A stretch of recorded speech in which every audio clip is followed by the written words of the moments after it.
পৃথিবীর ইতিহাসে অবাক করে দিয়ে নিজের মক্কেলের ফাঁসির দণ্ড হওয়ার পরে মুচকি হেসে দেয়া সে আমির হোসেন সাহেব আবারও একটা নাটকীয়তার পরে আবারও শেখ হাসিনা রাষ্ট্রনিযুক্ত আইনজীবী।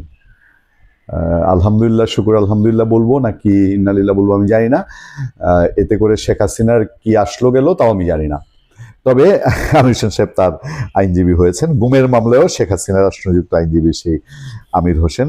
যদিও তিনি ওই শেখ হাসিনা মামলায় যখন শেখ হাসিনার মৃত্যুদণ্ড হলো তার মুচকি হাসি, তো উনি পরে নাকি বলেছেন যে ওনার চেহারাটাই এরকম। হ্যাঁ, আমি জানি না আওয়ামী লীগের লোকজন বা শেখ হাসিনার লোকজন এটা কতটা যুক্তিযুক্ত মনে করেছে। গুম ও নির্যাতনের ঘটনায় মানবতা বিরোধী অপরাধের পৃথক দুই মামলায় ক্ষমতাচ্যুত প্রধানমন্ত্রী শেখ হাসিনার পক্ষে আবারও রাষ্ট্রনিযুক্ত আইনজীবী হয়েছেন মোহাম্মদ আমির হোসেন। ওই দুই মামলায় হাসিনার আইনজীবী থেকে জেডাই খান পান্না নিজেকে প্রত্যাহার করে নেওয়ার পর বুধবার বিচারপতি মোহাম্মদ গোলাম মর্তুজা মজুমদারের নেতৃত্বাধীন 3 সদস্যের আন্তর্জাতিক অপরাধ ট্রাইব্যুনাল 1 আইনজীবী মোহাম্মদ আমির হোসেনকে এই নিয়োগের আদেশ দেন। এর আগে তিনি জুলাই আগস্টে মানবতা বিরোধী অপরাধের মামলায় শেখ হাসিনার আইনজীবী ছিলেন। গুমের এই দুই মামলায় শেখ হাসিনার পক্ষে আইনজীবী হতে চাইলে আচ্ছা এই ঘটনাটা আমি যাব। জেডাই খান পান্নার নিজে রাষ্ট্রনিযুক্ত আইনজীবী হওয়ার বিষয়টা নিয়ে আমরা সমালোচনা করেছিলাম। আমরা বলেছিলাম যে জিনিসটা আসলে জেডাই খান পান্না কেন করেছেন, কি করেছেন, এটার ফলাফল যাক একটা ক্ষান্ত হয়েছে কিন্তু ভালোভাবে হয়নি কেন দেখেন, সেটা হচ্ছে যে জোরপূর্বক গুম ও খুন নির্যাতনের অভিযোগে মানবতা বিরোধী অপরাধের মামলায় মৃত্যুদণ্ডপ্রাপ্ত আসামি ক্ষমতাচ্যুত প্রধানমন্ত্রী শেখ হাসিনার পক্ষে আইনি লড়াইয়ের ঘোষণা দিয়ে না আসায় ট্রাইব্যুনালের তলবে বুধবার হাজির হন আইনজীবী জেডাই খান পান্না। তাকে তলব করতে হয়েছে বা তলব করেছে, জিনিসটা সেরকম। ঘোষণা দিয়েও ট্রাইব্যুনালে না আসায় পান্নাকে তীব্র ভৎসনা ও তিরস্কার করে আদালত বলেন, তাহলে কি আমরা ধরে নেব আসামি শেখ হাসিনার সঙ্গে আপনার যোগাযোগ রয়েছে?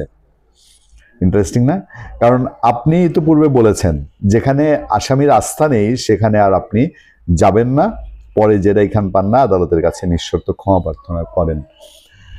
আচ্ছা, আসামির সঙ্গে যোগাযোগ থাকাটার বিষয়টা আইনি ব্যাখ্যা আপনাদের কারো কাছে আছে? ধরেন কোনো একজন আসামি পলাতক, তার সাথে আইনজীবী আনুষ্ঠানিকভাবে নিয়োগ হয়নি, হতে পারেন, বা কোনো আইনজীবী যদি যোগাযোগ থেকে থাকে পলাতক সাজাপ্রাপ্ত আসামির, সেই বিষয়টা আইন কি চোখে দেখে আমি জানি না, আমার এই সম্পর্কে জানা নেই।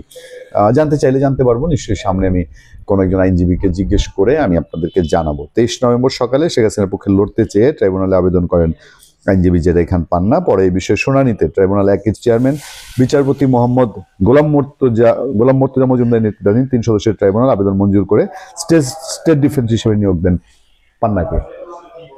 কিন্তু পরবর্তীতে 27 নভেম্বর নিজের ভেরিফাইড ফেসবুক আইডিতে ঘোষণা দেয়া আন্তর্জাতিক অপরাধ ট্রাইব্যুনালের প্রতি শেখ হাসিনা আস্থা নেই, যে আদালতের প্রতি বঙ্গবন্ধু কন্যার আস্থা নেই সে আদালতে তো আমি তাকে ডিফেন্ড করতে পারি না, উচিত না, অনৈতিক। এটা জেডাই খান পান্নার মতো মানুষের অনেক আগেই বোঝা উচিত ছিল, এবং শেখ হাসিনার সঙ্গে যোগাযোগ ছাড়া এবং এই ট্রাইব্যুনাল রায়, সরকার, দেশের সার্বিক বাস্তবতা, যে সিচুয়েশন, ওর মতো মুস্কি হাসা শেখ হাসিনার উকিল সে আবারও শেখ হাসিনার আইনজীবী। পেছনে ভেতরে আরো অন্তর্নিহিত কিছু আছে কিনা আমি এখনো ঠিক পরিষ্কার না। ভালো থাকবেন, সুস্থ থাকবেন। আপনাদের সাথে আমি আতিক রহমান, পূর্ণিয়া।